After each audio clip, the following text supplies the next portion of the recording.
15 કેવી છે?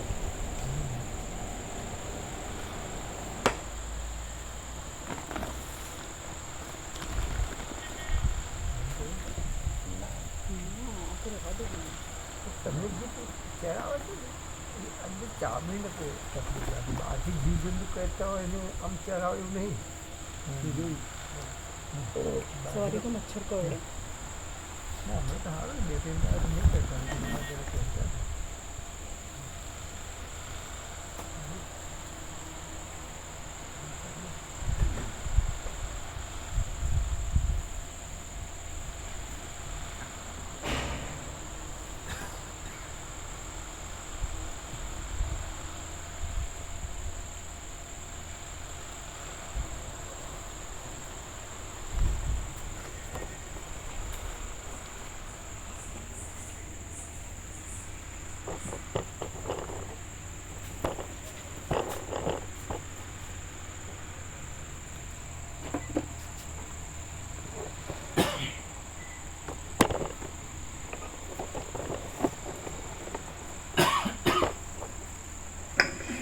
ઓમ બરાબર છે.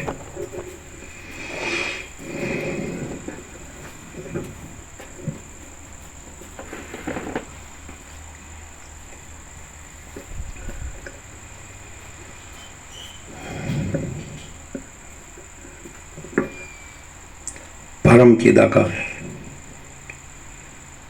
परम ज्योति, अखंड ज्योति, अनंत पूर्ण परम चिदाकाश, परम शांति, स्वयं सिद्ध, स्वयं प्रकाश, स्वयं पूर्ण, स्वस्वरूप, यही सब कुछ है, इसके सिवा कुछ नहीं है। शून्यभास, अनंत कोटि, महाकल्प है ही नहीं। वशिष्ठ राम उपसम प्रकरण राउंड 38मो राउंड।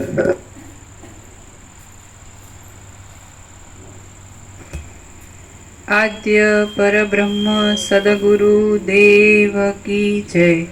ओम श्री परमात्मने नमः। श्री योग वासिष्ठ महारामायण उत्पत्ति प्रकरण पेज नंबर 380 380।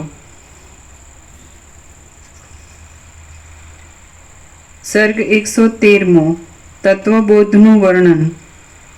આ 113મા સર્ગમાં સર્વ દુષ્ટ વાસનાને કાપનાર, વિવિધ વિચારોથી યુક્ત તથા દ્વૈતનું મિથ્યાપણું દ્રઢ કરનાર તત્વબોધનું વર્ણન કરવામાં આવશે। પેજ નંબર 380 નીચે ડાબી બાજુ। કોરા સિંદૂરની અર્ચા પોતે રાગવતી કૌંસમાં રાતી હોવાથી સ્નેહ વિના કૌંસમાં સિંદૂરમાં ઘી અથવા તેલ મેળવ્યા વિના કૌંસ પૂરો પણ શોભે છે, તેવી રીતે અવિદ્યામાં સ્નેહ રાગ રાખવાથી તે શોભે છે। વીજળીની પેઠે અવિદ્યાનો પ્રકાશ ક્ષણિક છે તથા ચંચળ છે। વીજળીને જેવી રીતે જળનો આશ્રય છે, તેવી રીતે અવિદ્યાને જડનો આશ્રય છે। તે વીજળીના જેવી વાંકી તથા મુગ્ધને ત્રાસ ઉત્પન્ન કરનારી છે। વળી વીજળીની પેઠે પ્રયત્નથી પણ તે પકડાતી નથી, તે પકડવાથી દાહ કરે છે। ક્ષણવારમાં ઉત્પન્ન થઈને તે પાછી લય પામી જાય છે અને શોધવાથી પણ હાથમાં આવતી નથી। જે કાળ કૌંસમાં ઋતુ, જે કાળમાં જે પુષ્પ ઉત્પન્ન થવા ન જોઈએ તે કાળમાં જો તે થાય તો તે રમણીય છતાં ઉત્પાત કરનાર હોવાથી અનર્થરૂપ છે. તેવી રીતે પ્રાર્થના ન કર્યા છતાં પાસે આવેલી તે અવિદ્યા રમણીય હોવા છતાં પણ અનર્થરૂપ છે. ભ્રમ કરનારી તે અવિદ્યાનું અત્યંત વિસ્મરણ થવાથી તે અતિ સુખરૂપ લાગે છે, પણ પાછો તેનો તર્કથી વિચાર કરવાથી દુષ્ટ સ્વપ્નની જેમ તે ભય આપે છે. અવિદ્યા પોતાના પ્રતિભાસ માત્રથી જ મુહૂર્ત માત્રમાં 3 જગતને ઉત્પન્ન કરીને ધારણ કરે છે. વિચાર એનો અર્થ એમ કે આપણે વસિત પ્રકાશથી અનુભવીએ છીએ સંપૂર્ણ कि परम चिदाकाश परम ज्योति अखंड ज्योति यही सब कुछ है, इसके सिवा कुछ नहीं है.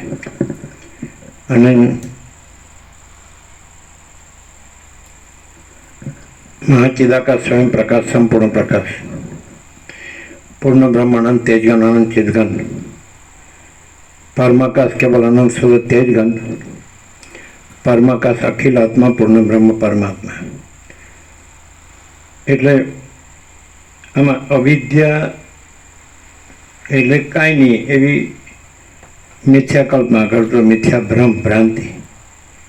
તો એને વ્યક્ત રૂપમાં મસ્ત શબ્દ આવી ગયો, બસીટે આપ્યો.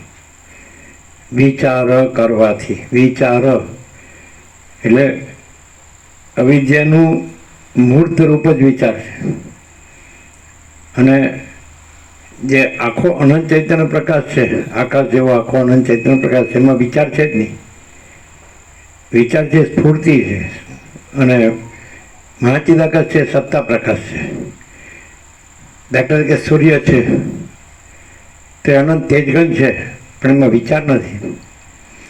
પછી એનાથી જે તૈલોક્ય ભાસે છે તો એનું જે સૂક્ષ્મ રૂપ છે એ વિચાર છે, સંકલ્પ. એટલે એ સંકલ્પ સ્થૂળ આકારે ત્રૈલોક્ય છે. એ વસિત રમેશ આનંદ વ્યાપકતામાં વાત કરે છે. એટલે એ સૂક્ષ્મ રૂપ વિચાર એ જ હિરણ્ય ગર્ભ, એમ સમષ્ટિ મોટી સંકલ્પ કલ્પના, અને એ જ સમષ્ટિ મોટા વિરાટ રૂપે વિરાટ આકારે પાસે છે. એટલે વિચાર કરવાથી શબ્દ મસ્ત આપી દે. એટલે માણસ છે અને એ સંપૂર્ણ જે વસીટે કીધું હું સંપૂર્ણ ભ્રાંતિ રહિત શુદ્ધ સ્વરૂપ છે, નિર્વિવાદ છે અને કૃતકૃત્યતા છે. તે ભ્રાંતિ એટલે શું? વિચાર. એટલે પ્રકરણાનુસાર શબ્દનો અર્થ બદલાય. સમ વિચાર સંતોષ સાધુસંગ મોક્ષના 4 દ્વારપાળમાં જે વિચાર કીધો છે તો પરમાત્માનો પ્રકાશને કીધો છે. અહીંયા વિચાર અવિદ્યાને કીધું છે. વિચાર છે જ અવિદ્યા છે. અને વસિત હોય તો એમાં વિચાર ન હોય. એટલે દ્રશ્ય દ્રષ્ટા એમ આરોપ કરે કે વસિત બોલે છે તો વિચાર વગર ન બોલી શકે, પણ તો પછી એની અંદર ડાઈવ ડીપ અંદર જવું પડે. જેમ વાણી નથી પછી વિચાર પણ નથી, એટલે અવિદ્યા નથી. અને સીધો પરમ ચિદાકાશ પરમ જ્યોતિ અખંડ જ્યોતિ પ્રકાશે છે. એ શબ્દાન્વિત થાય છે, પ્રકાશ જ શબ્દાન્વિત થાય છે. વચ્ચે એ કોઈ અવિદ્યા કે વિચાર સંકલ્પ એવું માધ્યમ નથી. એટલે માણસે ખાલી શબ્દોથી અર્થ કરે તો ના ખબર પડે, અને શબ્દોથી પોતાના દેહાધ્યાસ સાથે હું આ છું ને એની સાથે મોટા શબ્દ જોડી દે એટલે કાંઈ થઈ ન જાય. પણ આ વાત છે કે એની અંદર કોઈ જ કલ્પના હોતી નથી, કોઈ જ ભ્રમ હોતો નથી, કોઈ જ મોહ હોતો નથી. એટલે અવિદ્યા એના બધા પર્યાયો છે. કલ્પના છે એ જ વિચાર છે, ભ્રાંતિ છે એ જ વિચાર છે, મોહ છે એ જ વિચાર છે. એટલે આખું જનરલાઇઝેશન કરીએ માયાનું તો એક જ શબ્દમાં વિચાર છે. અહીંયાના પ્રકરણ પ્રમાણે આપણે કંઈ મોક્ષના દ્વારપાળના પ્રકરણના અર્થ નથી લેતા. એમ કે મોક્ષના 4 દ્વારપાળ સમ વિચાર સંતોષ સાધુસંગ એ વિચાર નહીં. એમનો વાંચી જાય ને તો કાંઈ ખબર ન પડે. ખાલી શબ્દના અર્થો જાણવાથી એને જાણી ન કહેવાય. એટલે વિચાર કરવાથી જ એ જણાય છે. એટલે એનો અર્થ કે વિચાર જ એ છે. કારણ કે ચિદાકાશમાં તો પોતામાં વિચાર જ જણાતો નથી ને અવિદ્યા જણાતી નથી ને અવિદ્યાની આ બધી સંસાર ભ્રાંતિ જણાતી નથી. એટલે અવિદ્યા એ વિચાર, એ જ વિચાર, વિચાર એ જ અવિદ્યા, વિચાર જ અવિદ્યા. હવે ધારો કે આપણે એમ કે કોઈ તત્વવેતા જીવન મુક્ત છે તો શું એ વિચાર વિનાનું હોય? જો તમે તત્વવેતા જીવન મુક્તને પરમ ચિદાકાશ પરમ જ્યોતિ અખંડ જ્યોતિ અનુભવતા હો તો એ વિચાર વિનાનો છે. અને તમે એને જો દેહાધ્યાસવાળો અનુભવતા હોય તો એ વિચારવાળો છે. અને તો પછી તત્વવેતા જીવન મુક્ત ન કહેવાય. એટલે કોઈ માણસ પોતાને કે મારો વિચાર નથી ને હું તત્વવેતા જીવન મુક્ત છું ને હું પરમ ચિદાકાશ છું, એવું ના. એટલે ખાલી બોલવાથી નથી. વાણી કા વિવેક વિવેક નહીં, વર્તન કા વિવેક વિવેક હે. તો હવે વાણી કોને કહે છે ને વર્તન કોને કહે છે? વાણી એટલે વર્તન એટલે શું? વર્તન બધું છે ને દેહાધ્યાસનું હોય. એટલે એ વિચાર છે એ અવિદ્યા છે, એ જ વિચાર સંકલ્પ કરનાર છે. અને વર્તન છે એ પ્રકાશનું જ હોય, એ અધ્યાત્મનું ન હોય. એટલે એ વિચાર નથી પણ પ્રકાશ છે. આ તો તમે એને કઈ આસ્પેક્ટથી જુઓ છો વિચારને, તો એ વિચાર છે પરમાત્માનો પ્રકાશ છે. જો અંદર કોઈ દેહાધ્યાસનું વર્તન ન હોય તો એ વિચાર નથી, એ પ્રકાશ છે.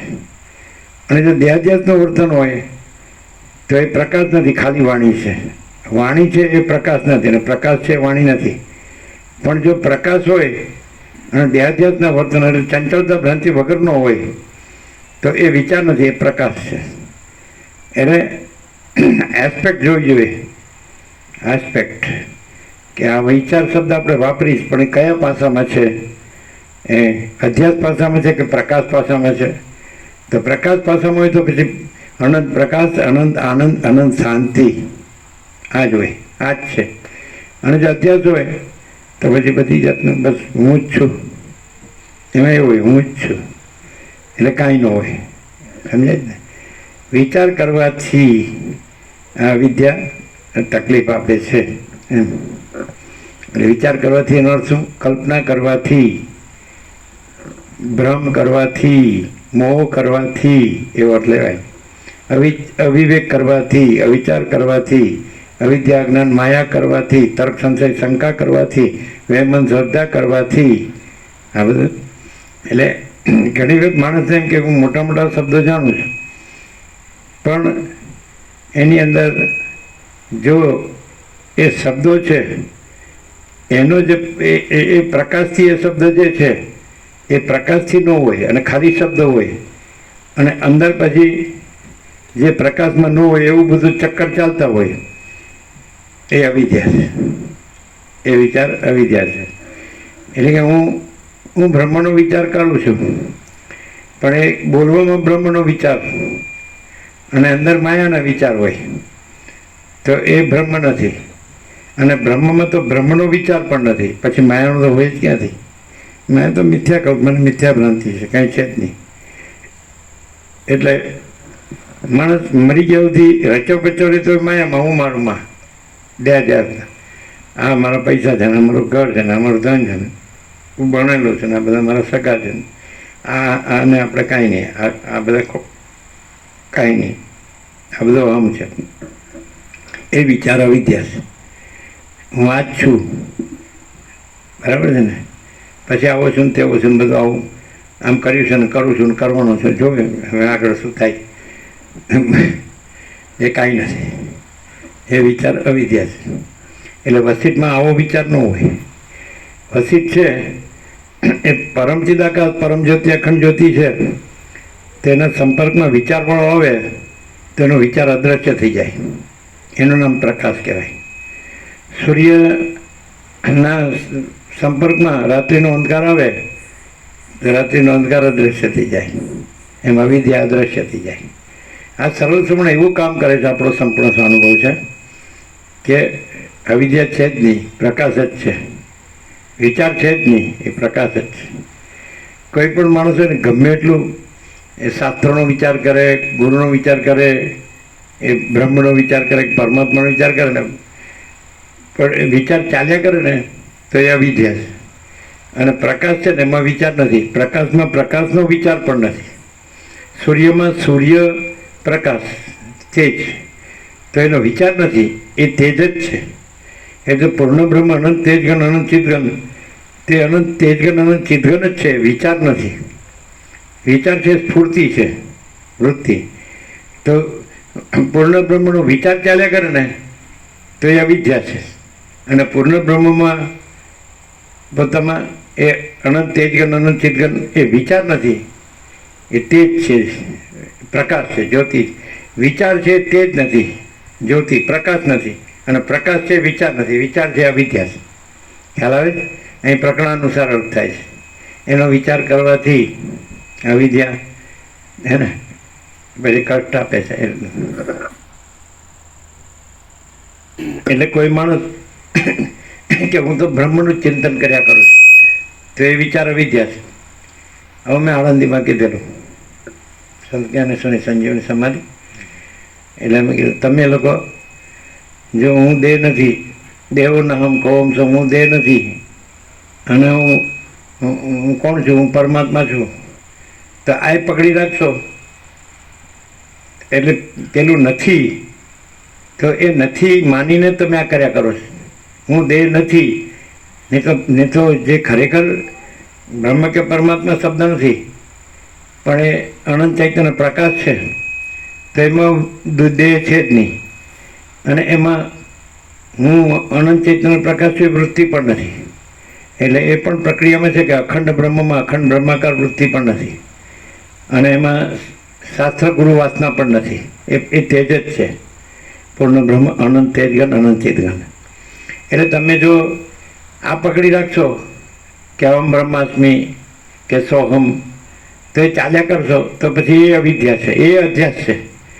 તમે વિદ્યાર્થી અવિદ્યા, રામકૃષ્ણ પરમહંસે કીધું કે એક કાંટો વાગ્યો હોય તેને કાઢવા બીજો કાંટો લાવવો જોઈએ, અને એનાથી કાંટો કાઢીને પછી બે કાંટા ફેંકી દેવાના. અજ્ઞાન કાંટો વાગ્યો તો જ્ઞાન કાંટો લાવીને અને પછી કાઢીને બે ફેંક. જ્ઞાનથી પર છે પરમપદ અને મદમોક્ષથી પર છે પરમપદ. તો તમે વિચાર કર્યા કરો હું બ્રહ્મ છું કે પરમાત્મા છું કે ચિદાકાશ છું કે જે કંઈ સચ્ચિદાનંદ છે, તો એ પણ અવિદ્યા જ છે. ખ્યાલ આવે કે નહીં? કાઢનારો કાંટો એ કાંટો જ છે. એટલે કીધું તો એ અધ્યાસ થઈ જશે. પછી એ પણ નથી, સમજાય? જે મહાચિદાકાશ સ્વયં પ્રકાશ સંપૂર્ણ પ્રકાશ છે, એમાં અવિદ્યાવૃત્તિ પણ નથી અને વિદ્યાવૃત્તિ પણ નથી. એટલે ઘણી વખત માણસ છે એ વિદ્યાવૃત્તિથી ભારે થઈ જાય છે, એનું કારણ કે અવિદ્યા છે. હા, બધા જ શાસ્ત્રોને જાણે છે, બધું ગુરુ જ્ઞાન જાણે છે, પણ એ જ્ઞાન નથી. એ શાસ્ત્ર છે એ જ્ઞાન નથી, ગુરુ છે એ જ્ઞાન નથી. સમજે? જ્ઞાન છે એ જ્ઞાન છે, મહાચિદાકાશ સ્વયં પ્રકાશ અનુભવ જ્ઞાન. નહીં જ્ઞાની મેં યોગી ऐसा અહંકાર છે હોતા है, એટલે છે જ નહીં. સમજે કે નહીં? એટલે આ વસ્તુ બહુ અત્યંત સૂક્ષ્મ સંપૂર્ણ શુદ્ધ અવલોકન જ્ઞાન. એટલે માણસ ઉપર છલ્લો હોય છે, શબ્દોથી હોય છે. અને કેવી રીતે ખબર પડે કે એને બીજા ચક્કર ચાલતા હોય છે? એટલે એ કોશિશ શું કરે કે હું આ ચક્કર મારું રહ્યા કરું શાસ્ત્ર ગુરુના, તો પછી મારા આ ચક્કર છે એનાથી બચવું. પણ એ ચક્કર જ છે એવું, સમજે? એટલે તમે લોઢાની સાંકળ છે, તો જે વિદ્યા છે અવિદ્યા જ લોઢાની સાંકળ હોય, તો વિદ્યા સોનાની સાંકળ છે. બે સાંકળથી મુક્ત હોવા જોઈએ, વિચાર ન હોય. જો ખરેખરો જે તત્વ જ રહ્યું હોય તો વિચાર ન હોય. એમ કીધું જ છે કે પામર દ્રષ્ટિ ઔક્તિક દ્રષ્ટિને તત્વવેત્તાની છેલ્લી સ્થિતિમાં એ તત્વદ્રષ્ટિ પણ નથી, એવું કીધું છે. સમજે? એટલે દ્રષ્ટિ શબ્દ જ છે એ અધ્યાસવાચક છે. સમજે કે નહીં? એટલે પછી એ પામર હોય કે યૌક્તિક હોય કે તત્વ હોય, તત્વદ્રષ્ટિ પણ નથી ને તત્વ જ છે. એટલે કીધું જ છે કે તત્વ એક જ છે. એમાં કોઈ પણ એક્શનથી તત્વ જ છે. એમ કે આપણે એક કલ્પનાથી કહીએ કે તત્વ એમ કહે કે હું અનંત છું તો પણ તત્વ છે, અને તત્વ એમ કે બધાનું હું છું એ હું છું તો પણ તત્વ છે. અને એમાં પછી આરોપિત કલ્પના કાંઈ નથી અને અખંડ તત્વ છે. પછી એને તમે શબ્દથી છતાં કેવો હોય તો પરમ ચિદાકાશ પરમ જ્યોતિ અખંડ જ્યોતિ, પછી પણ એ શબ્દ નથી, એ તેજ છે, જ્યોતિ છે, પ્રકાશ છે. એ રીતે સમજે. જ્યાં સુધી વિચાર ચાલતો હોય ત્યાં સુધી માણસ અધ્યાસમાં છે, અને જ્યારે તેજ જ રહ્યું હોય અને અધ્યાસ ન હોય તો વિચાર પણ ન હોય. અધ્યાસ સાથે સાથે વિચાર છે, તેજ સાથે વિચાર નથી. અનંત વિસ્તારવાળું તેજ, અનંત તેજમાં તેજ વિના બીજું કાંઈ નથી. એ વિચાર નથી, એ તેજ છે. ખ્યાલ આવે? તો પછી અધ્યાસ ન હોય તો પછી વિચાર કેવી રીતે હોય? અધ્યાસ ન હોય તો હું કોને કહે? દેહનું હોય તો હું કોને કહે? અને દેહ અસત છે, અસાર છે, દુઃખરૂપ છે, મિથ્યા છે, નાશવંત છે, સ્વપ્ન જેવું, ઝાંઝવાના જળ જેવું છે. એ આ દેહ કહો કે સમઠી દેહ કહો, વિરાટ કહો, એ ઓલ ધી સેમ. એ છે જ નહીં. આભાસાકાર વિકાર એ છે જ નહીં, એ સંભવ જ નહીં. અનંત સુધી ચિદાકાશમાં આપણને એવી કલ્પના ન થાય કે એમાં જન્મ મૃત્યુ હોય, એમાં હું તો મારો તરફ હોય, રાગ દ્વેષ હોય, સુખ દુઃખ હોય, પોતાનું બીજાનું, પોતે બીજા પોતાનું બીજાનું. ઇમ્પોસિબલ. એ તો બસ અનંત સુધી ચિદગન, એ અનંત સુધી ચિદગન. એટલે ચિદાકાશ ચિદાકાશ છે. આકાશમાં જેમ બીજું આકાશ નથી એમ ચિદાકાશમાં બીજું ચિદાકાશ નથી. અને ખરેખર કોઈ કે ચાલો માણસ જ દેખાતો હોય અને ચિદાકાશ જ રહ્યો હોય ને માણસ ન રહ્યો હોય, ચાલો આ તો કેવી રીતે માની શકાય? માની ન શકાય. એ વાસ્તવિકતા છે. કેવી રીતે? આપણે એમ કહીએ કે આ તત્વવેત્તા છે, જીવનમુક્ત છે, આ વસિત છે, તો આપણે એમ તત્વવેત્તા ક્યારે કહીશું? જીવનમુક્ત ક્યારે કહીશું? કે જે ચિદાકાશ છે ચિદાકાશ જ છે, અનંત શુદ્ધ ચિદાકાશ. અને જે દેહ છે એ છે જ નહીં. સમજાય? તો તત્વવેત્તા છે, જીવનમુક્ત છે, એને જ કહેવાય કે જે અનંત મૂળ અનંત શુદ્ધ ચિદાકાશ છે એ જ રહ્યું છે, અને દેહનો ભ્રમ રહ્યો જ નથી. હું આ દેહ છે એ ભ્રમ રહ્યો જ નથી. એટલે એનો અર્થ એમ કે વસિત રહ્યા જ નથી. વસિત કોને કહેવાય? કે હું આ દેહ છું તો વસિત કહેવાય. પણ તત્વબોધ કોને કહેવાય? કે અનંત શુદ્ધ ચિદાકાશ છે અને હું આ દેહ નથી, એટલે હું આ વસિત નથી. તો તમે કહો છો કે આ તત્વવેત્તા જીવનમુક્ત છે, પણ તમે સમજતા નથી કે ત્યાં આનંદ શુદ્ધ ચિદાકાશ છે, અને તમે જેને તત્વવેત્તા જીવનમુક્ત કહો છો એ તો દેહ રૂપે નથી, એટલે નથી, એ બાધિત છે. તત્વવેત્તા જીવનમુક્ત એને કહેવાય કે જે અનંત શુદ્ધ ચિદાકાશ મૂળ છે, અનંત વ્યાપક, એ તો છે જ, એ પોતે છે. અને જે સ્ફૂર્તિ છે, જે રૂપ, જે સંકલ્પરૂપ છે, તો ત્યાં આગળ તત્વબોધથી કે એ સંકલ્પરૂપ કાંઈ નથી, અનંત શુદ્ધ ચિદાકાશ છે. તો તમે દ્રષ્ટિથી કહો કે આ તત્વવેત્તા જીવનમુક્ત છે, પણ એ અનંત શુદ્ધ ચિદાકાશ છે તો એવો સમ્યક પ્રબુદ્ધ હોય, સંકલ્પ ન હોય, તો પછી વસિત ન હોય. તો તમે સંકલ્પ દ્રષ્ટિથી જુઓ કે આ વસિત છે, અને પછી એને તમે ચિદાકાશ કહો છો, એ ત્યાં ભૂલ પડે, પછી વ્યક્તિવાળો થાય. પણ હું આ નથી એટલે વ્યક્તિવાળો થાય. બધાના વ્યક્તિવાળા થયા જ, પણ વસિતના વ્યક્તિવાળા નથી થયા. અને કોઈને વ્યક્તિવાળો થાય સમજી લેવું કે દેહાધ્યાસ છે. દેહાધ્યાસ વગર હું ન થાય. કોઈ એમ કહે હું જ્ઞાની છું તોય દેહાધ્યાસ છે. કોઈ એમ કહે હું બ્રહ્મજ્ઞાની છું, બ્રહ્મવેત્તા છું, બ્રહ્મનિષ્ઠ છું, શ્રોત્રિય છું, તો એ દેહાધ્યાસ છે, અહંકાર છે. અને અનંત શુદ્ધ ચિદાકાશમાં કોઈ છે જ નહીં. એ તો ઘન છે, અખંડ. આપણે શિલા આખ્યાન, શિલા જેવું ઘન, એટલે પછી એમાં બીજું કંઈ સંભવતું જ નથી. એવું ચિદાકાશ ઘન છે. સમજાય છે? એટલે વિચાર શબ્દ ત્યાં નથી. વિચાર સંકલ્પવાચક છે અને સંકલ્પ નથી. સમજાય? હવે દાખલા તરીકે રમણ પ્રોફેસરે કીધું કે માલસરમાં આશ્રમ બનાવવાનો સંકલ્પ થયો હતો, તો એણે સાંભળીને કે વસિષ્ઠે આ કયો આશ્રમમાં 2 વાર કીધું, હું બરાડા પાડીને 2 હાથ ઊંચા કરીને કહું છું કે કોઈ સંકલ્પ રાખશો જ નહીં, સંકલ્પ રહેશો જ નહીં. સંકલ્પ તો હજી એ ચાલુ જ છે કે માલસરમાં સંકલ્પ કર્યો આશ્રમ બનાવવાનો. અમે કીધું આજે જ જવું છે. હું કામ રહેવું જોઈએ? અહીં હું દાટ્યું તમારા ભાનું. જ્યાં તમારું હું મારું છે એ સાચું હોય તો અહીં ના રહેવું જોઈએ. અચ્છા, અને તમે એમ કહો કે ચલો સર્વાંતરમની પ્રેરણાથી આજે આપણે આ હું છું એવો ભ્રમ છે. હું જન્મ છું, હું આ છું ને જેવો છું તેવો, જે છું ને મેં અત્યાર સુધી જે જોયું, જાણ્યું, જે કર્યું, જે થયું, અત્યારે આ છું ને પછી જે થવાનું હોય છે. તો એ અત્યારે એમ તો ખબર પડે કે હું આશ્રમમાં જ છું.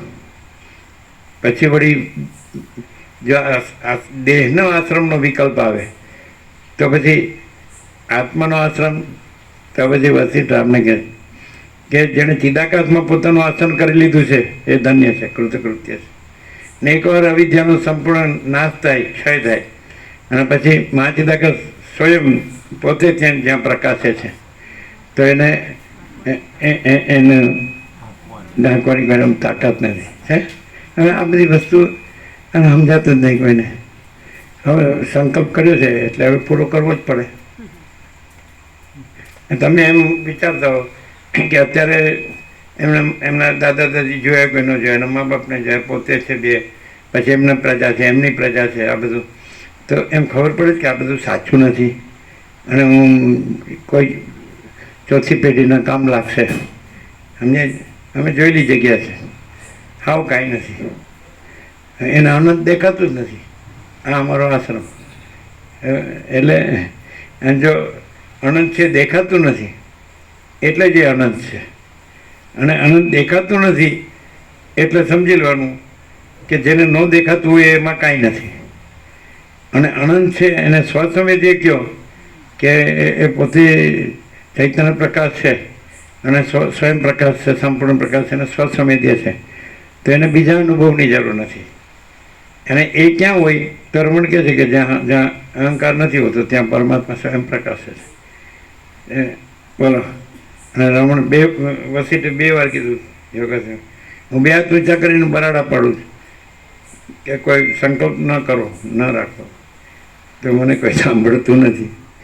તે કે માલસરમાં સંકલ્પ કર્યો હતો, તો પકડી રાખજો, પછી હેઠો ન પડી જાય. તો ચોથી પાંચમી પેઢીના કામ લાગે ને જેલખાનું. અને હંમેશા ઘર શેના માટે હોય છે ખબર? શેના માટે હોય? હા, ભોગના અડ્ડા માટે. તો હજી અંદર અધ્યાસ છે કે હવે મેં જે કર્યું છે તો મારી જે પ્રજા એ જ કરે.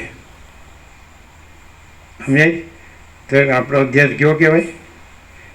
એમ કેમ નથી થતું કે હવે હું તો ન સમજો, પણ હવે આ પ્રજા સમજે.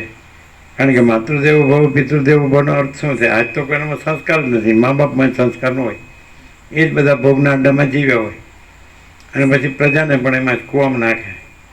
એટલે કૂવો તૈયાર કરવાનો. આવો બોલો, સંકલ્પ બરાબર છે. અને આપણે જોઈએ છીએ કે જેનું કોઈ નથી હોતું તો એનું બધું ચાલે છે, નથી ચાલતું. તો પછી એને હું કરું, આપણું કર્યું છે બધું, એટલે આ બધા સુખી થાય. કોઈ ભોગનાડામાં સુખી થયું છે? ઘરમાં કોઈ સુખી થયું છે? એ તો આની ભ્રાંતિ છે. જો દેહાધ્યાસ હોય તો જ એમ લાગે કે આ ઘરમાં હું સુખી છું. સમજાય? ઘર તો કહેતું નથી કે હું સુખ છું કે દુઃખ છું, કે કોઈ વસ્તુ કહેતી નથી કે હું સુખ છું કે દુઃખ છું.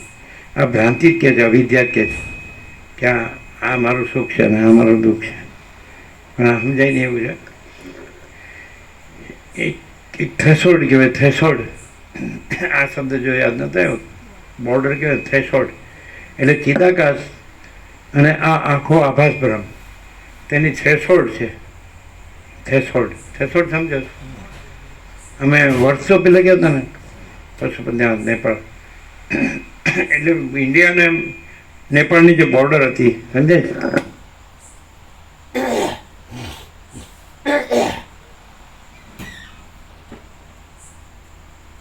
એટલે બોર્ડર એટલે ખાડો હતો, ઊંડો નહીં હો, આપણે ઉતરીને સામે ચડી જઈએ.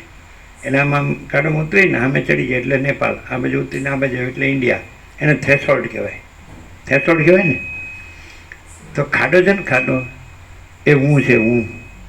સમજાય? અને આભાસ બ્રહ્મ છે એ પેલી બાજુ, અને ચિદાકાશ છે આ બાજુ. સમજાય? તો માણસ શું છે કે ખાડામાં રહીને અને ચિદાભાસ બ્રહ્મમાં રહીને પછી કહે છે હું ચિદાકાશ છું. ના રે, બધું હું ભણેલો જાણું છું, કમાવું છું, આઝાદ છું હું તો સબને, મને કાંઈ કોઈની પડી, હું ક્યાંય બંધાયો નથી, મુક્ત જ છું. મને કોઈની જરૂર નથી. મારે કાંઈ વસીટની જરૂર નથી, યોગવાસીની જરૂર નથી. સાચી વાત. હુંને કોઈ દિવસ ચિદાકાશની જરૂર ન હોય, અને પાછું એ જ હું કે હું ચિદાકાશ છું. જબરું કામ છે. આમાં ખબર નહીં પડતી એને કાંઈ પડે ના. સંકલ્પ સાચો છે. જે સત્ય સંકલ્પ હોય છે એમ કહે છે કે જેનું ચિત્ત શુદ્ધ હોય અને ચિદાકાશ રૂપ હોય તે સત્ય સંકલ્પ હોય. આવું સરસ્વતી લીલામાં સમજે તે સંકલ્પ કરે એવું પછી દ્રશ્ય એવું દેખાય, એવું થાય એમ. પણ પછી સરસ્વતી એમ કે હું નથી, વિદુરથ નહીં કે તું નથી, એને યુદ્ધે નથી, આ લીલાય નથી, કોઈ નથી, પદ્મય નથી ને કાંઈ કોઈ કંઈ છે જ નહીં, અને ચિદાકાશ જ છે. તો ત્યાં સંકલ્પ ન હોય. સંકલ્પ હોય તો ત્યાં આ બધું જે તમે જુઓ જ ને એ આ કાંઈ નથી એવી ઉપાધિ, ભ્રાંતિ, અને ચિદાકાશમાં એ કાંઈ નથી, અને પરમ શાંતિ જ છે. સમજાય? ઘર છે એ તમે માનો છો ધરતીનો છેડો ઘર, સમજાય છે કે નહીં? પણ ધરતીનો છેડો કે ધરતીનો સડો એ ખબર નથી. કોઈ દિવસ જો કોઈને ચાર દિવાલમાં શાંતિ મળતી હોય ને તો એમાં ને એમાં જ રહે, બહાર ન નીકળે. નહીં ખ્યાલ આવે. શાંતિ માટે તો પાછો બહાર શોધે. જો પછી ઘર ધરતીનો છેડો ઘર હોય ને એમાં શાંતિ હોય, બહારનું કામ જાય, એમાં ને એમાં રહે. સમજાય? તું એમાં રહે, તને આમાં શાંતિ છે ને, અમે બહારથી લોક મારી દઈશ. સમજે? અને તને બારીમાંથી ખાવા પીવાનું બધું મળશે. તો શું કહેશે? કબૂલ છે? કેમ? શાંતિ છે ને? રે ને? ચાર દિવાલમાં કોઈ દી શાંતિ હોતી હશે? આ તો અનંતમાં દિવાલ છે. દિવાલો એમાંથી જ બનાવી, માયાના મટીરિયલમાંથી. એ બધું આવી ગયું ને પેલા મૂર્ખનું આખ્યાન. આકાશને હે ને રક્ષણ કરવા માટે આ બનાવ્યું, પેલું બનાવ્યું, પેલું તૂટી ગયું, મારું આકાશ તૂટી ગયું, આ બધું આવી ગયું. એને કૂવો બનાવ્યો ને એને મોટો ગઢો બનાવ્યો ને એને મોટો નથી મઠ બનાવ્યો ને પછી હું મારા આકાશનું રક્ષણ કરું. આ હું એમ કહીશ મૂર્ખનું આખ્યાન. ખરેખર આકાશ છે ચિદાકાશ છે, અને ખરેખર એમાં દિવાલ બનાવવાનું મટીરિયલ છે જ નહીં, અને પોતે જે બન્યું છે એ મટીરિયલ પણ નથી. સમજાય? તો પછી એ મટીરિયલ વિનાનું આ બધો ભ્રમ, હું મટીરિયલ વિનાનું ભ્રમ, અને જેમાંથી હું આમ આકાશ રક્ષણ કરવાનું બનાવું બધું એ મટીરિયલ વિનાનો ભ્રમ, અને એમાં મને શાંતિનો ભ્રમ. સારું સારું. આપણે જ્યાં કાંઈ હાવ એકલું આકાશ હોય અને જ્યાં મટીરિયલ વિનાનું હું ન હોય ને મટીરિયલ વિનાનું ઘરે ન હોય, એવી રીતે અનંત પ્રકાશ, અનંત આનંદ, અનંત શાંતિ રહ્યા છે. સમજાય છે નહીં? મટીરિયલ હોય તો હું બને, અને મટીરિયલ હોય તો જે કંઈ ઘર બને ઊંડું. પણ મટીરિયલ વિનાનું હું નથી, મટીરિયલ વિનાનું કોઈ ઘરે નથી, અને અનંત સ્વચ્છ મહાચિદાકાશ, અનંત શાંતિ હે. આવી રીતે તો આપણે કાયમ રહ્યા જ છીએ. અને હવે આને સમજાય નહીં. જેને આ દેહમાં હું છું એમ સાચું લાગતું હોય ને એ આ આનંદના પ્રકાશને ન સમજી શકે. અને પ્રકાશ જ પ્રકાશ છે તો કાંઈ સમજવાનું નથી, અને પરમ શાંતિ છે. એવી વાત ક્લિયર થાય? વિચાર કરવાથી આ અવિદ્યા દુઃખ દે છે. વિચાર અહીંયા અવિદ્યા વાસનાનો સંકલ્પ, અને હું ને આ જગત, અને હું ને મારું, અને રાગ દ્વેષ ને એ બધું. રાગ નો રહે તો શાંતિ જ છે. રાગ હોય એટલે દ્વેષ હોય જ. એટલે કોઈ પણ માણસ ગમે એટલું વેદાંત બ્રહ્મજ્ઞાન જાણતો હોય, એનામાં રાગ દ્વેષ હોય એટલે શાંતિ ન જ હોય.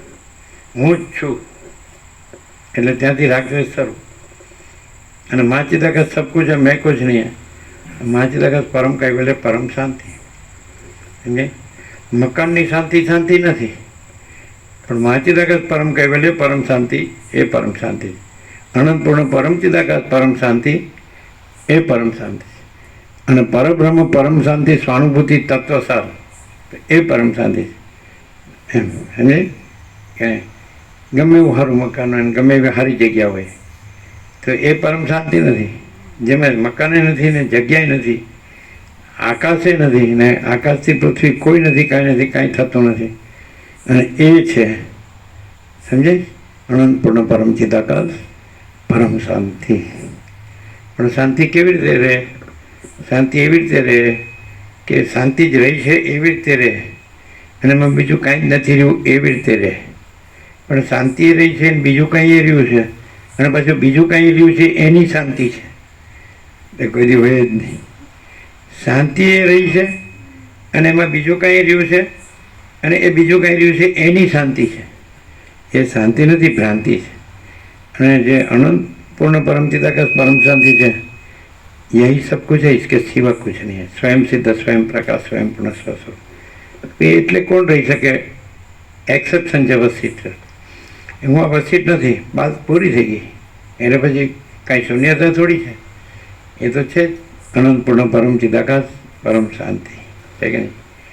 અને હુંનો બધો શણગાર હોય અને એની શાંતિ હોય. મણદાનો શણગાર એ શણગાર નથી. શું કે એ કેવું લાગે? અગલી અગલી કે ને બેડોળ ખડંગું સમજાય. તો આ બધો મળદાનો શણગાર છે. હુંનો બધો શણગાર છે ને મળદાનો શણગાર છે. કારણ કે હું મળદું છું. જે વસ્તુ નથી એને મળદું જ કહેવાય. સમજાય.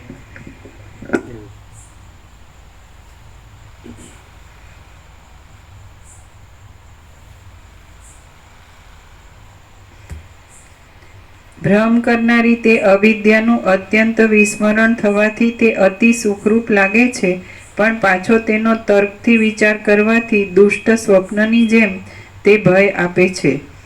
અવિદ્યા પોતાના પ્રતિભાસ માત્રથી જ મુહૂર્ત માત્રમાં 3 જગતને ઉત્પન્ન કરીને ધારણ કરે છે તથા લય કરે છે. અવિદ્યાએ લવણ રાજાને એક મુહૂર્તમાં ઘણા વર્ષનો અનુભવ કરાવ્યો તથા હરિશ્ચંદ્ર રાજાને એક રાત્રિમાં 12 વર્ષનો અનુભવ કરાવ્યો. કાંતાના સુખમાં આનંદ માનનાર માણસોને કાંતાનો વિયોગ થાય ત્યારે અવિદ્યાના પ્રસાદથી એક રાત્રિ 1 વર્ષની થઈ પડે છે. કાંતાના સુખમાં આનંદ માનનાર માણસોને કાંતાનો વિયોગ થાય ત્યારે અવિદ્યાના પ્રસાદથી એક રાત્રિ 1 વર્ષની થઈ પડે છે. અવિદ્યાને લીધે જેને ભ્રમ થાય છે તેવા માણસને સુખના વખતમાં લાંબો કાળ ક્ષણવારમાં ચાલ્યો જાય છે તથા દુઃખના વખતમાં થોડો કાળ પણ લાંબો થઈ પડે છે. પ્રકાશરૂપી કાર્યમાં જેવી રીતે દીવાને કરતાપણું છે તેવી રીતે સંસારની પ્રવૃત્તિઓમાં અવિદ્યાની સત્તાથી લોકને કરતાપણું છે, પણ વાસ્તવિક રીતે કરતાપણું નથી. ચિત્તમાં રહેલી સ્ત્રી નિતંબ તથા સ્તન વગેરે અવયવથી યુક્ત હોય તો પણ તે સ્ત્રી ધર્મમાં કામ આવતી નથી. તેવી રીતે વાસનારૂપી અવિદ્યા કોઈ પણ કામમાં ઉપયોગી નથી. ચિત્તમાં રહેલી સ્ત્રી નિતંબ તથા સ્તન વગેરે અવયવથી યુક્ત હોય તો પણ તે સ્ત્રી ધર્મમાં કામ આવતી નથી. તેવી રીતે વાસનારૂપી અવિદ્યા કોઈ પણ કામમાં ઉપયોગી નથી. એ અવિદ્યા મનોરાજ્યની પેઠે આકારવાળી છે છતાં અસત્ય છે. તે લાખો કેટલું મસ્ત શબ્દ છે. 2 શબ્દ આવે, બે વાક્ય, એક જ વાક્યમાં પેટા વાક્ય 2 વાક્ય છે. એક ચિત્તમાં રહેલી અને એક વાસના. સમજાય. તો એ જે ચિત્તમાં રહેલી છે તો જે દ્રશ્યમાં રહેલી છે ને તો એ ભાષે છે ક્યાં? દ્રશ્યમાં કે ચિત્તમાં? એટલે પણ ચિત્તમાં જ છે. આ સારું સૂક્ષ્મ છે પણ ખબર ન પડે એવું. શું છે થોડું ખ્યાલ આવે? ના રાજુ ખ્યાલ આવે.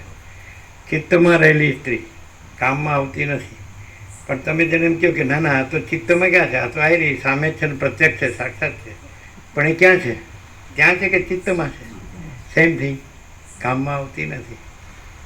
વાસના.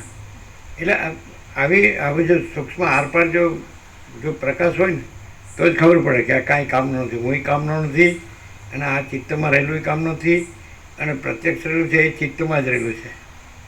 સમજાય? તેવી રીતે આ વાસના એ બધું ચિત્ત જ છે, અને ચિત્ત છે જ નહીં, એ ભ્રાંતિ જ છે. સમજાય કે નહીં? એટલે વાસ્તવિકતા તો પ્રકાશ જ છે. સમજાય? અને પ્રકાશ, જો કોઈને એવી ખબર પડી ગઈ આ ભ્રાંતિમાં કે ચાલો આ વાસ્તવિકતા તો આ જ છે, અનંત પ્રકાશ, અનંત આનંદ ને અનંત શાંતિ, તો કોઈ દિવસ એને ભ્રમ થાય જ નહીં અવિદ્યાનો. એનું અવિદ્યા, વાસના, ચિત્ત, અહમ, જગત છે જ. સમજાય કે નહીં? ભાન થઈ જવું છે એક વખત, સરળ શ્રવણથી એને થયા વગર ન રહે, એવો અમારો સંપ્રદાય અનુભવ છે. પણ જો પોતાના ચક્કર ચાલુ રાખે, દેહાધ્યાસ ચાલુ રાખે, હું આ જ છું, ઘણું બધું જાણું છું, તો એને ખબર ન પડે. સમજાય? એટલે પ્રકાશ છે એમાં પછી બીજું કોઈ નથી, કાંઈ નથી, કાંઈ થતું નથી. પણ એ અનંત પ્રકાશ, અનંત આનંદ, અનંત શાંતિ છે, એ સહજ છે. સમજાય? પરમ ચિદાકાશ સ્વયં સહજ સર્વત્ર સદા, અને પરમ ચિદાકાશ એ શુદ્ધ સૂક્ષ્મ નિષ્ક્રિય નિર્લેપ, અને પરમ ચિદાકાશ સચ્ચા ચોખ્ખા ખુલ્લા હરપાર. તો પછી આ આકાશ જોઈ લો બસ, જેમ આકાશ આકાશ જ છે ને એમાં બીજું કાંઈ નથી, અનંત અને સ્વચ્છ, તેવું અનંત સ્વચ્છ ચિદાકાશ જ છે, એમાં બીજું કાંઈ નથી. એ અનંત એમ તો જો એને આનાથી જ થાય, અને ચિદાકાશથી જ ચિદાકાશ જણાય, કાંઈ એક આને ન જણાય, આને નથી એવું જણાય. અને ચિદાકાશ પોતે એ સ્વયં પ્રકાશને સ્વસમેધ્ય છે, એ પોતે જણાય. ચિદાકાશથી જણાય, અને ચિદાકાશથી એવું જણાય કે એમાં આ નથી એવું પણ જણાય. સૂર્યથી જણાય, અને એમાં રાત્રિનો અંધકાર નથી, એ સાથોસાથ જ. પછી જણાવવા પણ નથી, સૂર્ય જ છે, દેટ્સ ઓલ. પછી સૂર્યનું જણાવવા પણ કે રાત્રિનો અંધકાર નથી, એ જણાવવા પણ એવું નથી. એટલે ચિદાકાશ છે ને અવિદ્યા નથી એવું થતું નથી. એ તો આભાસમાં આવું સમજાવવામાં આવે છે. પ્રકાશમાં કાંઈ સમજાવનારો ને સમજનારો ને સમજાવવાનું ને કાંઈ છે જ નહીં. ચિદાકાશ છે, અનંત ચૈતન્ય પ્રકાશ, અનંત ચૈતન્ય શાંતિ, જો હે સો હે, એવી રીતે. એટલે ચિત્તમાં રહેલી સ્ત્રી તો ભ્રાંતિ એવી છે, આ દ્રશ્ય ભ્રાંતિ, કે સામે લાગે જ ને, પણ એ ચિત્તમાં જ છે, સંકલ્પમાં જ છે. કારણ કે દ્રશ્ય છે એ સંકલ્પમાં જ છે, ચિત્તમાં જ છે, બહાર નથી. ફરીથી જો બરાબર સમજજો, ખ્યાલ આવે છે? એટલે બે શબ્દો વાપરે, ચિત્ત અને વાસના, પણ એ બધું ચિત્ત જ છે. એટલે એ મિથ્યા કલ્પના, મિથ્યા ભ્રાંતિ જ છે, સંકલ્પ કલ્પના ને છે જ નહીં. અને અનંત સુધી ચિદાકાશ જ છે. બહુ મસ્ત છે. ચિત્તમાં રહેલી સ્ત્રી નિતંબ તથા સ્તન વગેરે અવયવથી યુક્ત હોય તો પણ તે સ્ત્રી ધર્મમાં કામ આવતી નથી. તેવી રીતે વાસનારૂપી અવિદ્યા કોઈ પણ કામમાં ઉપયોગી નથી. એટલે અહીંયા એ અવિદ્યા છે એને બે રીતે વ્યક્ત કરી છે, એક ચિત્ત રૂપે અને એક વાસના રૂપે. તો સેમ થિંગ, અવિદ્યા, વાસના, ચિત્ત, અહમ, જગત છે જ નહીં. એવી રીતે એ અવિદ્યા મનોરાજ્યની પેઠે આકારવાળી છે છતાં અસત્ય છે. તે લાખો શાખાવાળી છે છતાં તે પરમાર્થમાં ઉપયોગી નથી. અરણ્યમાં ઉત્પન્ન થયેલી કે હું આ છું, અને આ બધા સત્શાસ્ત્રો છે ને આ બધા સદગુરુ છે, તે અવિદ્યામાં જ આવે. કારણ કે ચિદાકાશમાં શાસ્ત્રગુરુ વાસના એટલે ભ્રાંતિ નથી, એ તો સ્વયં પ્રકાશ અને સ્વસમેધ્ય છે. ખ્યાલ આવે કે નહીં? જે અવિદ્યાનો એમાં ઉપયોગ નથી. એ લોકો એમ કે હું સ્વપ્ન પુરુષ છું અને સ્વપ્નમાં મથું અને જાગૃતને પ્રાપ્ત કરું. તો એવી રીતે આ સ્વપ્ન છે, અને આ સ્વપ્ન પુરુષ એમ કે હું આમાં મથું અને હું ચિદાકાશને પ્રાપ્ત કરું. તો આ એમાં ઉપયોગમાં આવતી નથી. ત્યારે પછી કરશું શું? કરવાનું કાંઈ નહીં. એ પ્રકાશ છે અને એમાં આ ભ્રાંતિ કાંઈ નથી, એવી ખાલી ભ્રાંતિ જ છે, અને એ કાંઈ નથી, અને પ્રકાશ જ છે. એ જ એનું ક્લિયરન્સ છે. સમજે? ભ્રાંતિથી ચિદાકાશ ન પમાય, પણ ચિદાકાશ જ છે અને ભ્રાંતિ છે જ નહીં. એમ ચિદાકાશથી જ ચિદાકાશ પમાય, ભ્રાંતિથી ચિદાકાશ ન પમાય. અવિદ્યાથી એ કાંઈ ઉપયોગમાં આવતી નથી. ખ્યાલ આવે છે? ચિદાકાશથી જ ચિદાકાશ પમાય, અને ચિદાકાશથી જ પછી ભ્રાંતિ નથી. એ રીતે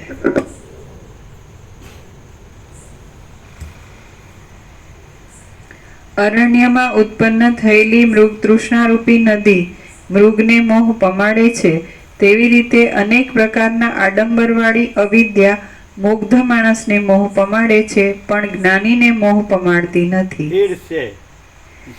અરણ્યમાં ઉત્પન્ન થયેલી મૃગ તૃષ્ણારૂપી નદી મૃગને મોહ પમાડે છે, તેવી રીતે અનેક પ્રકારના આડંબરવાળી અવિદ્યા મુગ્ધ માણસને મોહ પમાડે છે, પણ જ્ઞાનીને મોહ પમાડતી નથી.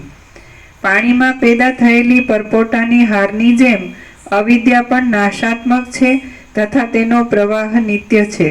તે જળ છતાં ચંચળ આકારવાળી છે અને ઝાકળની પેઠે તે હાથમાં આવતી નથી. રજોગુણના ફેલાવાથી રજવાળી થયેલી તે અવિદ્યા ડામરની જેમ પ્રસરે છે તથા કલ્પાંતના પવનની પેઠે બળાત્કારથી પૃથ્વીનું આક્રમણ કરે છે. ધુમાડાની પંક્તિ અંગ ઉપર લાગવાથી દાહ તથા ખેદને પેદા કરે છે. પોતે અંદર રસ જળને રાખે છે અને જગતમાં ઘૂમી વળે છે, તેમ અવિદ્યા પણ દાહ તથા ખેદને પેદા કરે છે. પોતે અંદર રસ પરમાત્માને રાખે છે અને જગતમાં ઘૂમી વળે છે. ખડના સમૂહથી દોરડું જેમ દ્રઢ થાય છે, તેમ નિસાર સંસારના સંસ્કારથી તે દ્રઢ થયેલી છે. જડથી જડ નિર્માણ કરેલી મેઘની ધારાની પેઠે તે લાંબી ચાલે છે. તરંગની પંક્તિની જેમ કવિએ કલ્પના માત્રથી તેનું વર્ણન કરેલું છે, તથા કાદવમાં ઉગેલી જળમય કમલીની જેમ ઘણા છિદ્રોવાળી છે, તેમ પાપમાં પેદા થયેલી જળમય અવિદ્યા પણ અનર્થરૂપ છે. તે વૃદ્ધિ પામતી હોય તેમ માણસો જુએ છે, પણ વૃદ્ધિ પામતી નથી. ઝેરનો લાડુ પ્રથમ મધુર લાગે છે, પણ પરિણામે દુઃખદાયી છે, તેવી રીતે અવિદ્યા ઉપરથી મધુર લાગે છે, પણ અંતે અનર્થ કરનારી છે. દીવો હોલવાઈ ગયા પછી તેની શિખા ક્યાં ગઈ તેની જેમ ખબર પડતી નથી, તેમ તે ક્યાં જાય છે તેની ખબર પડતી નથી.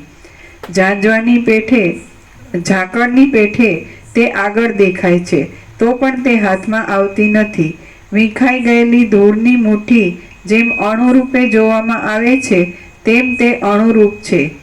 આકાશમાં નિમિત્ત વિના પણ નીલિમા કાળાશ દેખાય છે. આકાશમાં નિમિત્ત વિના પણ નીલિમા કાળાશ દેખાય છે, તેવી રીતે તે નિમિત્ત વિના પણ દેખાય છે. વહાણમાં બેસીને જનાર માણસને ઝાડનું ઠૂંઠું પણ હાલતું દેખાય છે, અને મોહથી આકાશમાં બે ચંદ્રમા ઉત્પન્ન થાય છે, તેવી રીતે મોહથી ઉત્પન્ન થાય છે અને સ્વપ્નની પેઠે ભ્રમ ઉત્પન્ન કરે છે. જ્યાં સુધી આત્માના આવરણરૂપ અવિદ્યા અંતઃકરણમાં રહેલી છે, ત્યાં સુધી સ્વપ્નની પેઠે દીર્ઘ સંસારની કલ્પના થયા કરે છે. સમુદ્રમાં અનેક પ્રકાર અંતઃકરણમાં સ્વપ્નની કલ્પના થયા કરે છે. સંસાર બહાર નથી. સંસાર ક્યાં છે? અંતઃકરણમાં. જ્યાં સુધી અવિદ્યા છે ત્યાં સુધી અંતઃકરણમાં સંસારની કલ્પના થયા કરે છે. આમ બધાને શું લાગે આ મારો સંસાર છે, એમ કે ઘરને કરનારને બધું રાચરચીલું બધું બતાડીને ઘર ધન પ્રોપર્ટી પ્રજા સ્ત્રી સમજાય છે. તો સંસાર ક્યાં છે? અંતઃકરણમાં અવિદ્યા હોય ત્યાં સુધી સંસારની કલ્પના થયા કરે છે. અને અંતઃકરણમાં તે જ્ઞાનથી અજ્ઞાન નાશ પામે તો સંસારની કલ્પના પણ નાશ પામે છે. આ જનકને સુખદેવમાં વાત થઈ. સુખદેવે કીધું હું તો જાણું જ છું, મારા પિતાએ પણ એ જ કીધું, તોય તમને પૂછું જ ને તમે એ જ કહેવાના છે. તો સંસાર ક્યાં થાય છે ને સંસાર કેવી રીતે શાંત થાય? તો સંસારની અંતઃકરણમાં કલ્પના થાય છે, અને અંતઃકરણની કલ્પના નાશ પામે એટલે સંસાર નાશ પામે. તો બહાર સંસાર લાગે છે, પણ બહાર સંસાર ક્યારે થાય? અંતઃકરણમાં અવિદ્યા હોય. સમજાય છે કે નહીં? હવે આ બહાર સંસાર છે એમાં બધો સુખ મેળવવા કરે છે. એ બહાર ક્યાં છે? પણ એ બધી કલ્પના ક્યાં છે? અવિદ્યાની અંતઃકરણમાં છે. અને પછી જ્યારે અંતઃકરણનો નાશ થાય, એની કલ્પનાનો નાશ થાય, તો ચિદાકાશ તો છે જ, અને અંતરની કલ્પની તો ખાલી એક ખોટી મિથ્યા કલ્પના મિથ્યા ભ્રાંતિ જ. પણ એ ક્યારે સમજાય? કે જ્ઞાન થાય ત્યારે. એ જ્ઞાન ક્યારે થાય? વૈરાગ્ય થાય ત્યારે. વૈરાગ્ય કોને કહેવાય? કે અંતઃકરણમાં જે અવિદ્યાની ખોટી કલ્પના છે, ખોટી ભ્રાંતિ છે, મિથ્યા, એ કાંઈ નથી. એમાં કાંઈ નહીં. રામે કીધું ને આ બધું મને કેમ દેખાય, એમાં મને કાંઈ સાર લાગતો નથી. એમાં મને કાંઈ જોતું નથી, મને મારા પરમપદમાં જ પૂર્ણ વિશ્રાંતિ જોઈએ. તો બસ કે પરમપદ તો છે જ, હવે એ તો તું જ છે, પણ તું ખોટી અંતઃકરણની કલ્પના કરે છે, ખોટી ભ્રાંતિ કરે છે, એમાં ખોટી સંસારની કલ્પના કરે છે. હું આ રામ છું ને આ રાજ્ય લક્ષ્મી છે ને અયોધ્યા છે ને આ જગત છે ને આ માતા પિતા દશરથ કૌશલ્યા છે ને આ તો અમારો દેહ છે ને, તો તું અંતઃકરણ છે તો એ ભ્રાંતિ છે, એ કાંઈ નથી એવું તને થાય. સમજાય? આટલું જ તારે કરવાનું. તને દેખાશે જ્યાં સુધી તારામાં જે મિથ્યા અંતઃકરણની કલ્પના કે મિથ્યા અંતઃકરણની ભ્રાંતિ હશે એનું નામ જ અવિદ્યા એ હશે. તો ત્યાં સુધી આ નથી તો એ દેખાય છે, એ સામે નથી પણ એ અંતઃકરણની કલ્પનામાં છે, એ અવિદ્યા છે. સમજાય? સંસાર બહાર નથી પણ અંતઃકરણની કલ્પનામાં છે. અને અંતઃકરણની કલ્પના છે એ ચિદાકાશ જ્ઞાનથી જ નાશ પામે છે. અને ચિદાકાશ જ્ઞાન છે એ અસરળ શ્રવણ છે. આ સરળ શ્રવણ છે એ જ ચિદાકાશ જ્ઞાન છે. ચિદાકાશ અને ચિદાકાશ પ્રકાશ છે એ જ ચિદાકાશ જ્ઞાન છે. અને એ તો છે જ. અને એમાં પછી અંતઃકરણની કલ્પના છે જ નહીં, એટલે સંસારની કલ્પના છે જ નહીં. એટલે અનંત શુદ્ધ ચિદાકાશ છે, સ્વયં પ્રકાશ, સંપૂર્ણ પ્રકાશ છે, સ્વસંવેદ્ય છે, એ પોતાથી જાણવામાં આવે, અનુભવમાં આવે. એટલે ત્યાં અંતઃકરણની કલ્પના, સંસારની કલ્પના નથી, કાંઈ નથી. તો પછી સંસારના આ બધા દુઃખો પણ અશાંતિ પણ નથી. હવે એ મસ્ત મસ્ત છે. અંતઃકરણમાં જ્યાં સુધી અવિદ્યા હોય ત્યાં સુધી સંસારની કલ્પના. આ બધાને બહાર લાગે આ સંસાર તો બહાર છે, એટલે જ કીધું કે અંતઃકરણને મગજમાં નહીં સમજવાનું, પણ અનંત વ્યાપકતામાં જે હિરણ્યગર્ભ છે, સમષ્ટિ મોટી સંકલ્પ કલ્પના, એ અંતઃકરણ, સમષ્ટિ અંતઃકરણ છે. વસિષ્ઠ અનંત વ્યાપકતાથી જ વાત કરે છે.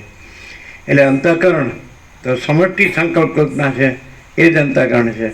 અને એ સમષ્ટિ સંકલ્પ કલ્પના છે તો જ્યાં સુધી અવિદ્યા એટલે ભ્રાંતિ હોય ત્યાં સુધી એ આ વિરાટ રૂપે ભાસે છે. એટલે સંસાર આખું લેવાનું ટોટાલિટીમાં ને અનંત સંપૂર્ણતામાં.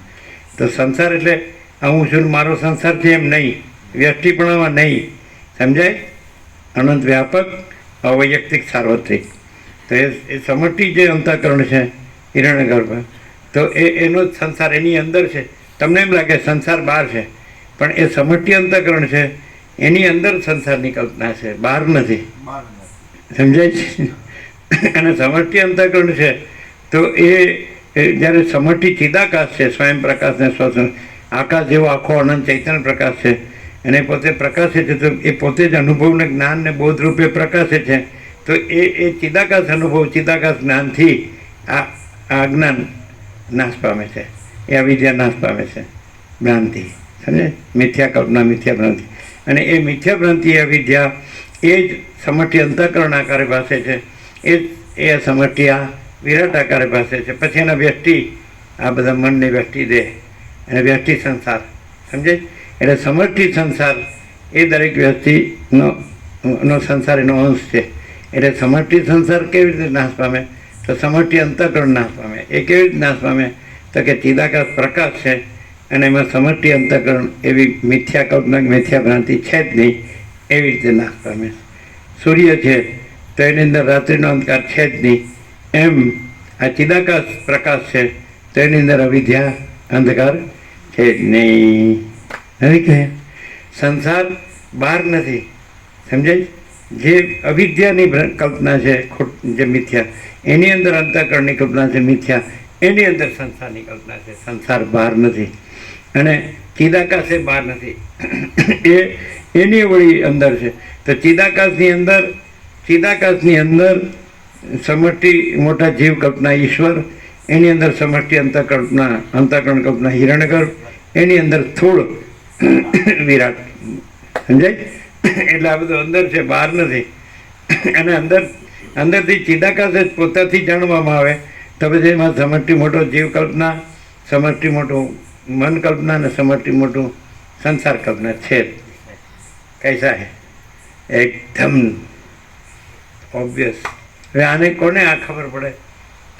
જે પ્રકાશથી આ સરળ શ્રવણ કરે અને પ્રકાશને ઓળખે તો સારું. પ્રકાશમાં તો કોઈ મોટો જીવ કે મોટું મન કે મોટો આ દેહ, નાનો જીવ કે નાનું મન કે નાનું દેહ, કોઈ અવિદ્યા એટલે કલ્પના છે જ નહીં. અને આખો મહાચિદાકાશ જ્યોતિ અનંત અખંડ અભેદ, મહાચિદાકાશ જ્યોતિ મહાતત્વ મહાસામાન્ય અને મહાચિદાકાશ સ્વયં પ્રકાશ સંપૂર્ણ પ્રકાશ, મહાચિદાકાશ કૈવલ્યની શુદ્ધ આરપાર અને કૈવલ્ય સદા એકરૂપ, ઓલ ઇઝ વન. આ બધું મહાચિદાકાશ જ છે. ભરપૂર, કોઈ જગ્યા ખાલી નથી અને એના વિના બીજી કોઈ જગ્યાએ નથી, બીજી કોઈ વસ્તુ નથી. રજ્જે એવું ઘન, ભરપૂર, ઘન, અખંડ, એક રસ, પૂર્ણ છે ને, ચૈતન્ય છે એવું. એટલે સંસાર બહાર નથી, ચૈતન્ય છે. એમાં જે અવિદ્યાની કલ્પના છે, અજ્ઞાનની કલ્પના છે, એ જ સંસાર છે. અને કદી ચૈતન્ય તો જ્ઞાન છે, એમાં અજ્ઞાન સંભવતું જ નથી, માટે સંસાર સંભવતો જ નથી. ઢીંગલા ઢીંગલી ખરીદવા વેચવાની દુકાન છે જ નહીં. ये बात है प्रैक्टिकल. हमारा बेटा देहाध्यास ने પછી આ પુરુષ ને આ સ્ત્રી ને આ ઘર ને આ ધન ને આ પ્રજા ને પ્રજાની પ્રજા ને પ્રોપર્ટી ને ગંદે ભોગવું કે કીડે કૂદતે ગધે એમ કે વ્યવસ્થિત સડીને મરવાનું ગંદી કટરમાં. જીતું સારું બરાબર, બધું સાંભળવા માટે બરાબર, પણ હવે આપણે જે છીએ પ્રેક્ટિકલમાં તો એ બરાબર. શું કહો? અમે તો એવા ને એવા, બીજું હું હવે પ્રેક્ટિકલ હવે ઓછા થોડા કઈના ભોગોની ભૂખ ભાંગી જાય એટલા પ્રેક્ટિકલ થઈ ગયા છે માયામાં, અવિદ્યાથી. શું જીતું હળો કાંઈ રસ્તો નીકળતો નથી. થોડે દિવસે આડું તારા દેખાય.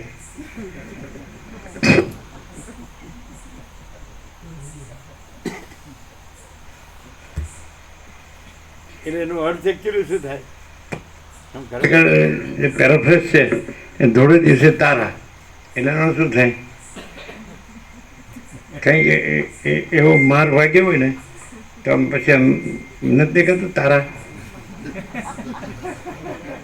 એમ કહેવાય ને ધોળે દિવસે તારાનો અર્થ એવો જ થાય નહીં. લમણામાં કાંઈ બરાબર પડ્યું હોય ને તો આમ તારા દેખાય તમતમિયા બોલી ગયા. નહીં, તારો જ દેખાય.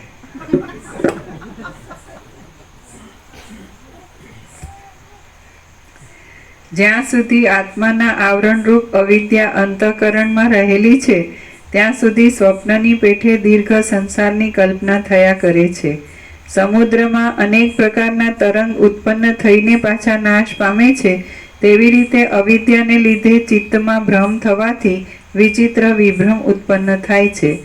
અવિદ્યાની સત્તાથી મનોહર તથા સત્ય એવી વસ્તુ પણ અસત્ય લાગે છે તથા અમનોહર અને અસત્ય એવી વસ્તુ પણ સત્ય લાગે છે. એટલે અવિદ્યાથી હું મારું સત્ય લાગે છે જે કાંઈ નથી, અને ચિદાકાશ અસત્ય લાગે છે જે all and soul, all in all છે. ચિદાકાશ જે પરબ્રહ્મ પરમાત્મા છે, અખંડ સચ્ચિદાનંદ છે, પરમ શાંતિ છે, અનંત પ્રકાશ, અનંત આનંદ, અનંત શાંતિ છે. એ કોણે જોયો છે? અને આ જો ને આ બધું દેખાતું નથી. આપણા પૈસા ને આપણું ઘર ને આપણું ભણતર,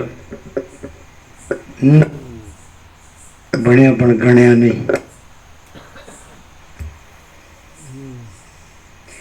અવિદ્યાની સત્તાથી મનોહર તથા સત્ય એવી વસ્તુ પણ અસત્ય લાગે છે તથા અમનોહર અને અસત્ય એવી વસ્તુ પણ સત્ય લાગે છે.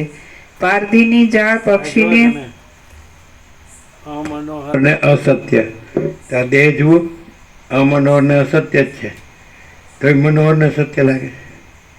આ દેહ છે અમનોહર ને અસત્ય જ છે, તો એ મનોહર ને સત્ય લાગે છે. એ અવિદ્યા. અને આ પરબ્રહ્મ પરમાત્મા છે એ એકદમ પરમ સત્ય, પરમ ચૈતન્ય, પરમ પ્રકાશ, પરમ આનંદ, પરમ શાંતિ, પરમ પૂર્ણતા, પરમ સમતા, પરમ પ્રેમ, પરમ અમૃત, પરમ શાંતિ, પરમ તૃપ્તિ, પરમ સંતોષ, પરમ સમાધાન, પરમ કલ્યાણ, પરમ હોલ એન્ડ સોલ અસત્ય લાગે છે. કોણે જાય? ભગવાન કોણે જોયો? એ બતાડો, તારું માથું બતાડો. તો અમનોર ને અસત્ય આ ગંદુ કેવું છે? આપણે આવ્યા ત્યારે 48 વર્ષ પહેલાં ગંદો કોથળો કહેતા. હે કેવું છે? ગંધાતું, નકામું, બાળવાનું. શું કરવાનું? ના ના, શણગારવાનું.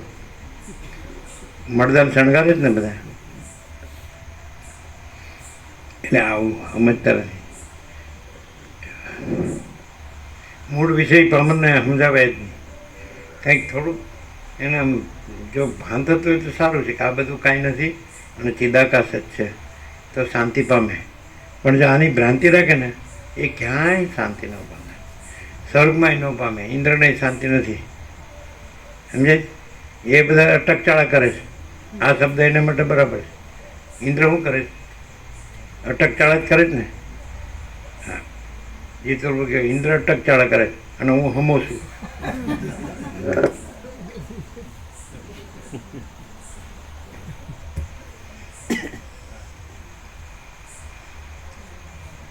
પાતીની જાળ પક્ષીને મોહ પમાડીને બંધન કરે છે, તેવી રીતે અવિદ્યા અનેક પ્રકારના પદાર્થથી મનને મોહ પમાડીને બંધન કરે છે. એ બાત હવે આપણે બંધન કોને કહીશું? અને મોક્ષ કોને કહીશું? અવિદ્યા બંધન કરે છે એટલે ગમાડીને બધું. સમજાય? આ હું છું ને આ મારું છે એ જ બંધન છે. અને અનંત સુધી ચિદાકાશ છે, એમાં બીજી કોઈ મિથ્યા ભ્રાંતિ કાંઈ નથી, મિથ્યા કલ્પના. એ જ મોક્ષ છે. હું અનંત સુધી ચિદાકાશમાં તો હું મારું છે જ નહીં. આ જન્મેનો તો ત્યારે ક્યાં હતું, મરી ગયો ત્યારે ક્યાં છે? સમજે? તો અત્યારે પણ નથી. પણ ભ્રાંતિથી, અવિદ્યાથી એવું લાગે છે કે આ હું મારું છે અને ચિદાકાશ નથી. પણ આ જો પ્રકાશ થઈ જાય, ફૂલ લાઇટ એકવાર, તો કે સારા આ તો આહા પ્રકાશ ઘન છે. આ તો અનંત પ્રકાશ ઘન. જગ્યા જ નથી, બીજી વસ્તુ જ નથી. પણ એ જ્યાં સુધી ન થયો ને ત્યાં સુધી શાસ્ત્રોમાં ફાંફા માર્યા કરે, પણ ચોપડીમાં પ્રકાશ નથી. રામકૃષ્ણ પરમહંસ કહે કે પંચાંગમાં લખ્યું કે 20 ઇંચ વરસાદ પડશે, પણ પંચાંગ નીચે હોય તો ટીપુય ન પડે. આ બધું લખ્યું છે ને એને નીચોવો ને તો એમાંથી બ્રહ્મટાન ટીપા પડે બ્રહ્મના. આ બધું ગોખે, યાદ રાખે.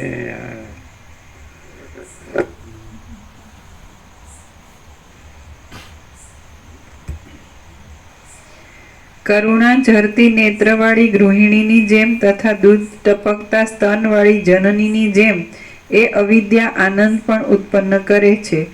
અમૃતથી આર્દ્ર થયેલા અને અમી વર્ષાથી ત્રણેય જગતને તૃપ્ત કરનારા ચંદ્રના બિંબને પણ અવિદ્યા વિષરૂપ કરે છે. માણસને અંધ કરી નાખનાર આ અવિદ્યાના પ્રભાવથી અરણ્યમાં ઉગેલા ઝાડ જો કે કર્મેન્દ્રિયના વ્યાપારથી શૂન્ય લાગે છે, તો પણ તે ભૂતની પેઠે નૃત્ય કરતા હોય એવો સંભ્રમ થાય છે. વળી અવિદ્યાના પ્રસાદથી લાકડાનો કટકો તથા પથ્થરની ભીંત પણ સંધ્યા વગેરે સમયમાં સર્પ તથા અજગર જેવા જણાય છે.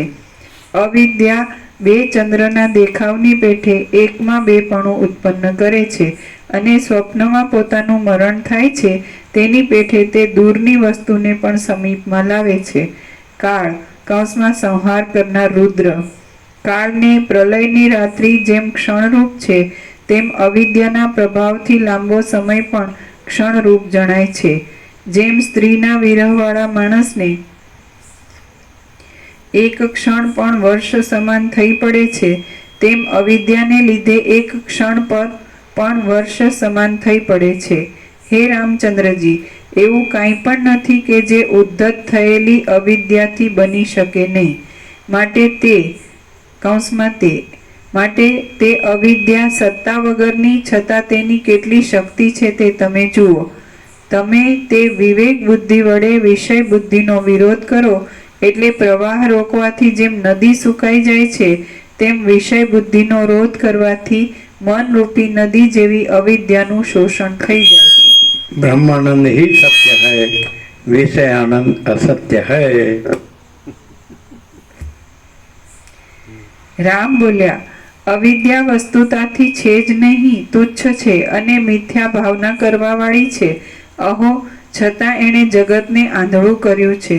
તે રૂપ, આકાર તથા ચારુ ચેતનથી હીન છે અને અસત્ય છતાં અવિનાશીની છે. અહો, છતાં એણે જગતને આંધળું કર્યું છે. ઘુવડની આંખોની પેઠે તે પ્રકાશ કૌંસમાં આત્મપ્રકાશ, ઘુવડની આંખોની પેઠે તે પ્રકાશ આત્મપ્રકાશમાં નાશ પામે છે અને અંધકાર કૌંસમાં અજ્ઞાનમાં સ્ફુરે છે. અહો, છતાં એણે જગતને આંધળું કર્યું છે. તે અવિદ્યા કુકર્મ કરનારી છે. પ્રકાશ આત્મપ્રકાશને સહન કરતી નથી અને દેહને પણ જાણતી નથી. અહો, છતાં એણે જગતને આંધળું કર્યું છે. તે દીન આચારવાળી તથા પ્રાકૃત મનુષ્યની સ્ત્રી રૂપ છે અને અસત્ય તથા તમ અંધકારથી પણ તિરોધાન ન થાય, ઢંકાય નહીં તેવી છે. અહો, છતાં એણે જગતને આંધળું કર્યું છે. તે અનંત દુઃખથી વ્યાકુળ છે, નિરંતર મરેલા જેવી છે અને બંધન રહિત છે. અહો, છતાં તેણે જગતને આંધળું કર્યું છે. તે કામ અને ક્રોધથી સ્થૂળ અંગવાળી છે, તમોગુણના પ્રસારથી વાંકી છે અને જ્ઞાનનો ઉદય થવાથી નાશ પામે એવી છે. અહો, છતાં એણે જગતને આંધળું કર્યું છે. તે પોતામાં આંધળા થઈ ગયેલા મૂઢ માણસના સ્થાનરૂપ છે. જડ છે, જડપણાથી જીર્ણ થઈ ગયેલી છે અને દીર્ઘ દુઃખનો પ્રલાપ કરનારી છે. અહો, છતાં એણે જગતને આંધળું કર્યું છે. વળી તે પુરુષની આસક્તિથી સંગ કરનારી છે.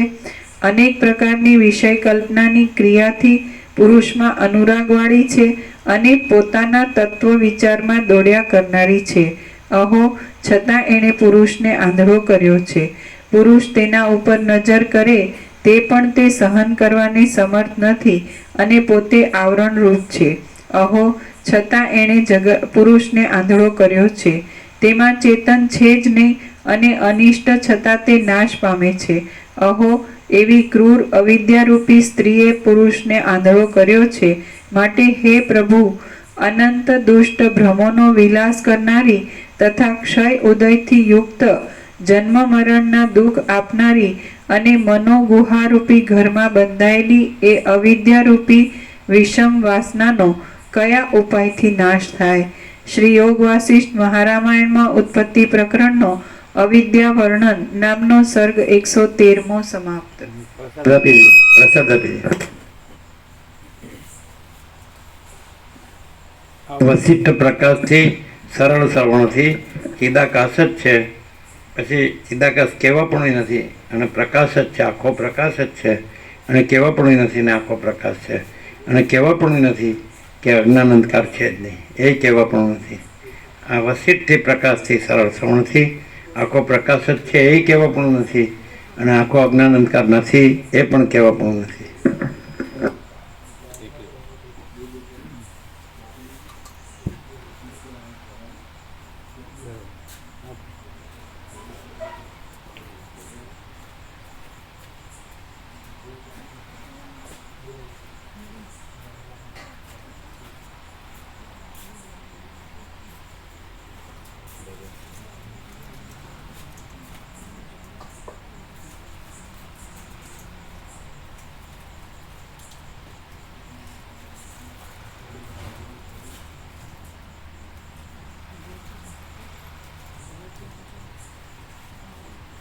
આગલી પેઢીઓની જરૂર હોય તો એ રિનોવેશન ન કરી શકે?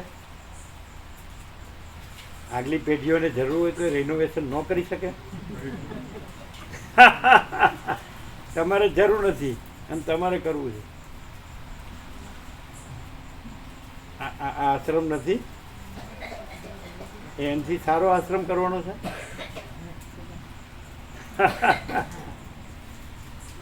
એટલી ને એટલી જગ્યામાં કરવાનું છે ને.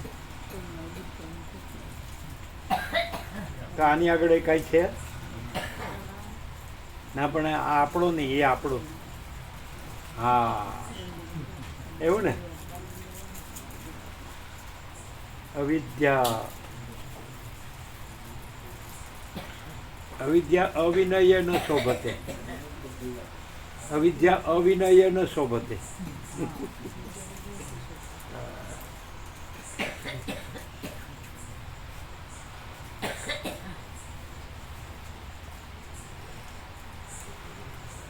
શોભતે કે અશોભતે?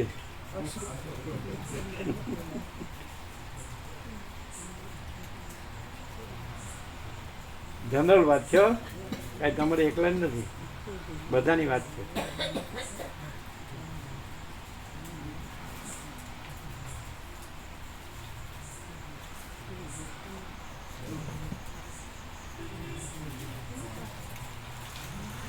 આપણે બધી જગ્યાએ રહ્યા છીએ. આપણે ઘર કે બહાર ન કહીએ, ઘર કે બહાર ન કહીએ તો વશિષ્ઠ પ્રકાશથી આપણે આનંદ સુધી ચિદાકાશ રહ્યા છીએ. તો એ કાંઈ ઓછું છે કે બીજું કરવું? આપણે બધી જગ્યાએ રહ્યા છીએ, બધે વિચર્યા છીએ, પણ આ વશિષ્ઠ પ્રકાશથી જે આનંદ સુધી ચિદાકાશ રહ્યા છીએ, પછી હજી બીજું કાંઈ છે એથી